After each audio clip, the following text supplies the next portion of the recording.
It's very funny to come to California, you know, when you've lived elsewhere and it's been an ideal, and suddenly you wake up and you realize you're there. You know, you're on vacation. You've got there. And everybody else envies you. And so we have to learn how to be there, or rather to be here.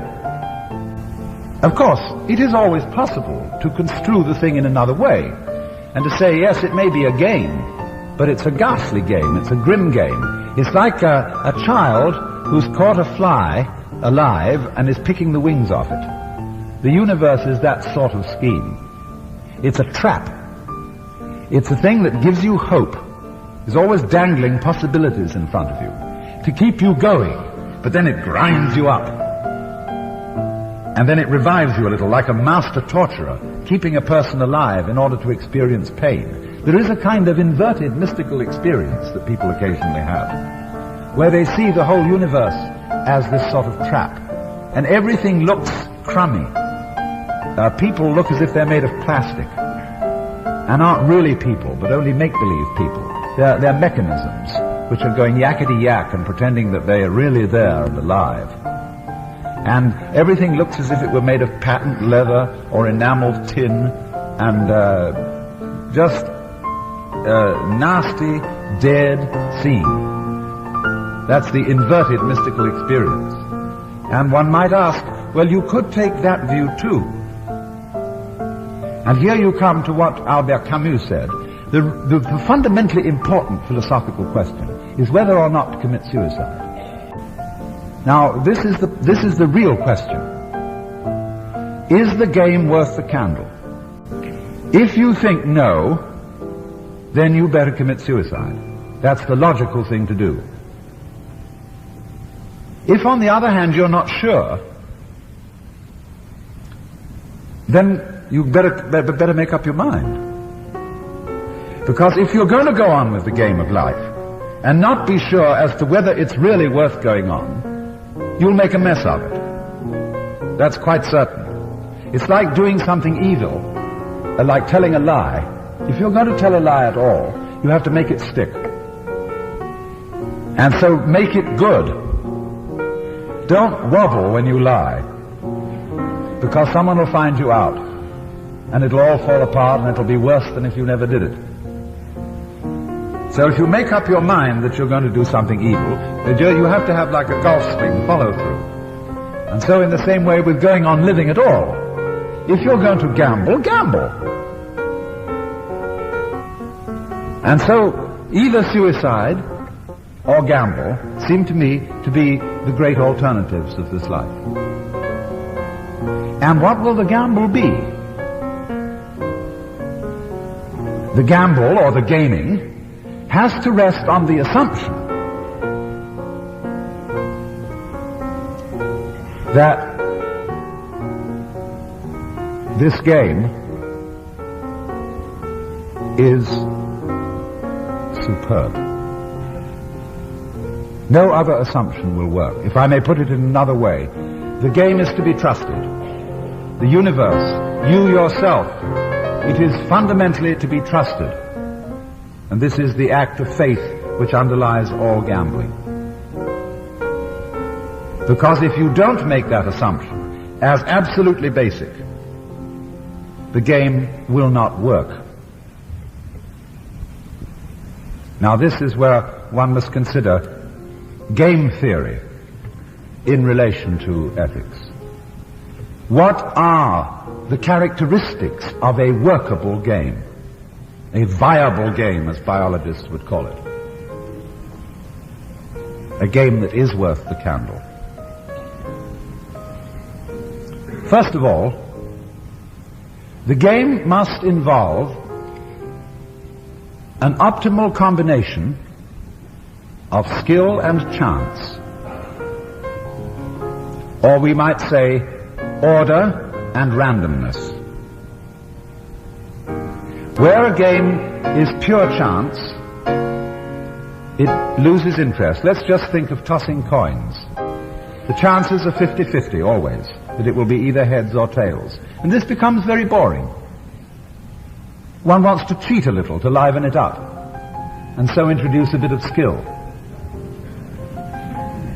But where a game depends on pure skill, and especially a very complex kind of skill, it becomes too tiresome. So you could put at opposite ends of a spectrum of games, say tossing coins or tic-tac-toe or something very simple, which is mostly chance, because tic-tac-toe, when you know how to play it, reduces itself to that you either win or draw if you get the first move.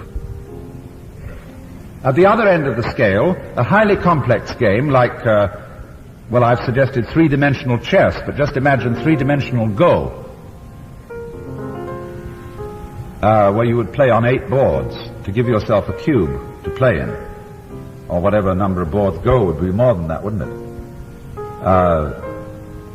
But you would be in such a complex thing that you'd just lose track of it. Eventually, the game would just become totally confused for most people. So we get optimal games in the middle, like bridge, or poker, or checkers, or chess, where there is this interplay of skill and chance. So we look for this optimal point, where there is a risk. There must be a risk. There must be chance. It mustn't all be predetermined, because any game where the result is known is not worth playing. That's to say, when in chess the players suddenly realize that white is going to mate in 5 moves, they abandon the game and say, let's begin again. And so in life, that's why a lot of people don't like going to fortune tellers. They don't want to know the future. If I know exactly what's going to happen to me, in a very real sense, I've had it. So let's finish it up and begin again, turn in the check. You see, the whole fun of the situation of a game is that you don't know the outcome, and that's why it's worth playing. This is one characteristic of a viable game, a certain combination of skill and chance. Now there's another, which is of a much more ethical type, and that is, I will call it trusting the game. Because if you don't do this, in other words, if you won't gamble, you won't play. And here is the point of the necessity of the gamble. That corresponds a little bit to the necessity of having chance as well as skill in any game that really works. But the necessity of gambling is very much overlooked, I think, in our contemporary culture. Because this is a culture where we are trying, as much as possible, to take the risk out of things. And when the risk is taken out of human relationships, they become impossible. We have, I think, in the United States, a very naive faith in law and in law enforcement. We're always saying there ought to be a law against it, as if law could solve things. And we don't realize the extent to which law makes life increasingly more difficult.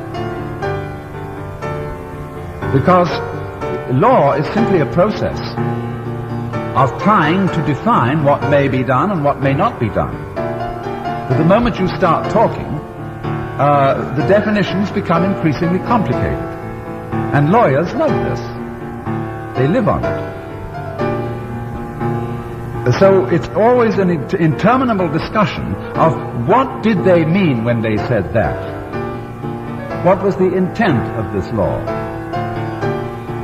And as laws multiply, with the avowed object of protecting us from each other, they do not so much succeed in protecting us as they do in making it impossible for us to act. And so the ultimate police state is, of course, the safe state, the security state, where everybody is checked. And you see what this is? Mechanically speaking, it's a system of very elaborate self-consciousness. See, when you get self-conscious and you watch everything you do, because you're anxious about making a mistake, you'll find in that you're all tied up and you can't act. So in exactly the same way, a community of people which is always watching itself through its agents, so that, in a Nazi state there are not only the ordinary policemen on the beat, but there's a block captain for every area, and there's some kind of a sneak or a traitor who's going to inform the authorities everywhere, you see, hidden. So this community is watching itself all the time, because it's a community that doesn't trust itself. And a community which constantly watches itself is like a person who's always watching himself and holding a club over his head to go clunk the minute he might be in danger of doing something wrong. And so this person is like this. If I say now my right hand is my main active hand, and but I don't know whether I can trust it. I don't know what it's going to do. So I've got to keep control on it with my left hand. See? So always the left hand is controlling the right hand. If I want to pick something up, the left hand will have to push the right hand down and squeeze the fingers together and then lift it up so that it will come up. See, I've lost a hand by doing that. And so in exactly the same way, when any community of people is founded on mutual mistrust, it sort of loses half of itself. It becomes clutched up. It becomes paralyzed and unable to move. So the basis of any community, and thus the basis of any game, is the act of faith that I will gamble. I will bet my life on this scene.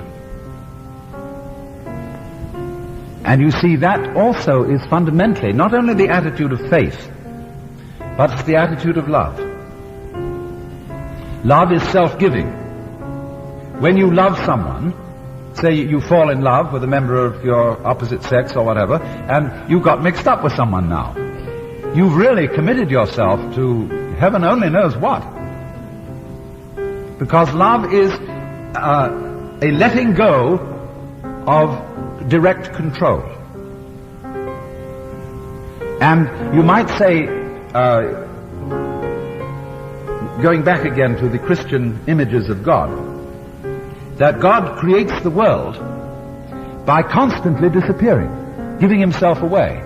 The Hindu would agree with this too. That insofar as everyone here is God in disguise, but doesn't know it, this is because you, as God, are constantly giving yourself away to you. And feeling lost, or how did I get mixed up in this world? Well, unbeknownst to myself, I made a gamble on being this person. And so this giving of oneself away is what's called the divine love. So then, in playing the game, if you don't make the assumption that I can let go of myself in the act of faith and in the act of love, you may just as well commit suicide right now. Because you can't play it on any other basis than that. Any attempt to do so will merely make the whole thing clutch up and become insupportable, and will in any case be suicide. See, when we get the ultimate weapon, with which we know we can be safe because nobody else has it, just because we wanted to get that ultimate safety and get that ultimate weapon to defeat our enemies, it will be suicide. Because life really is not the avoidance of death. Death is the avoidance of death. The constant terror of death, the constant putting it off, constant vigilance that one will not die, that is death. What we call life is fundamentally willingness to die. Constant jumping of being into not being. So long as you do that, it goes on. So long as you shake the dice and you don't know how they're going to come out and flip, the game goes on, you see? So long as you take a chance.